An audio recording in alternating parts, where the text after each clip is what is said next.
హైదరాబాద్లోని గోషామహల్లో ఫ్లైవుడ్ దుకాణాల ముందు చాక్వాడే నాలా మరోసారి కుంగింది. దీంతో నాలాపై ఉన్న క్రషర్ లారీ అందులో కూరుకుపోయింది. ఈ ప్రమాదంలో లారీ డ్రైవర్ అదృష్టవశాత్తు ప్రాణాలతో బయటపడ్డాడు.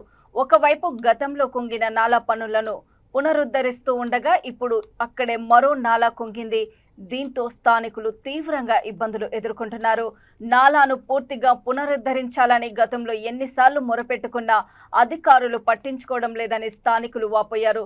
తమ సమస్యను త్వరితగతిన వెంటనే పరిష్కరించాలని ప్రభుత్వాన్ని కోరారు. తమ సమస్యను పరిష్కరించకపోతే నాలాపై పెద్ద ఎత్తున ఆందోళన చేపడతామని స్థానికులు హెచ్చరించారు.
की बड़ी वस्तु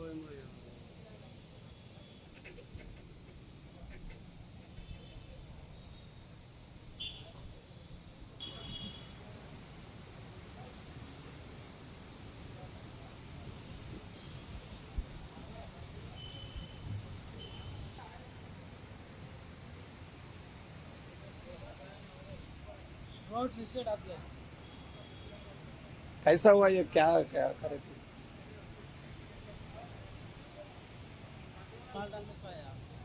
లో ఈ నాలా అనేది గత కొద్ది రోజుల నుంచి కన్స్ట్రక్షన్ చేయబడుతుంది.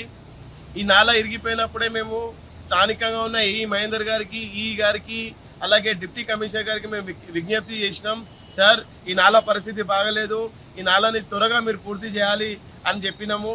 అయితే వాళ్ళు ఈ నాలా మటుకు మొత్తం ఒక 800 to 900 మీటర్స్ దూరం ఉంది ఇది. కానీ గవర్నమెంట్ మటుకు ఒక 50% కన్స్ట్రక్షన్ కి పర్మిషన్ ఇచ్చింది, ఆర్డర్ ఇచ్చింది, ఇంకా 50% ఇవ్వలేదు. అంతలోపే ఇలా చూడండి, ఒక హెవీ బండి కుంగిపోయి ఇలా పడిపోయింది. ఇలాంటి పరిస్థితి రేపు రాబోయే కాలంలో ముందున్న రోడ్డు కూడా వచ్చే పరిస్థితి ఉంది. వీళ్ళు అర్థం చేసుకుంటలేరు. మీరు సగం పనులు చేసి యువన్ పానాలు తీస్తారు. ప్రజలు నడిచే రోడ్డు ఇది. రేపు పొద్దున ఇదే స్కూల్ బస్సో లేకుంటే ఆటోనో లేక కారో ఎవరో చనిపోతే స్పందిస్తారా అని నేను ఈ కానీ అలాగే డిప్యూటీ కమిషనర్ గారు అడుగుతున్నా. మీరు ఎందుకు మొత్తం ఆర్డర్ ఇవ్వలే? సగం వరకే మీరు ఎందుకు ఇచ్చారు? ఇంకా సగం అట్లనే పెండింగ్ ఉంది. ఎన్నో రోజుల నుంచి స్థానిక ప్రజలకు ఇబ్బంది జరుగుతుంది, అయినా మీరు దీన్ని దృష్టిలో పెట్టుకుంటలేరు.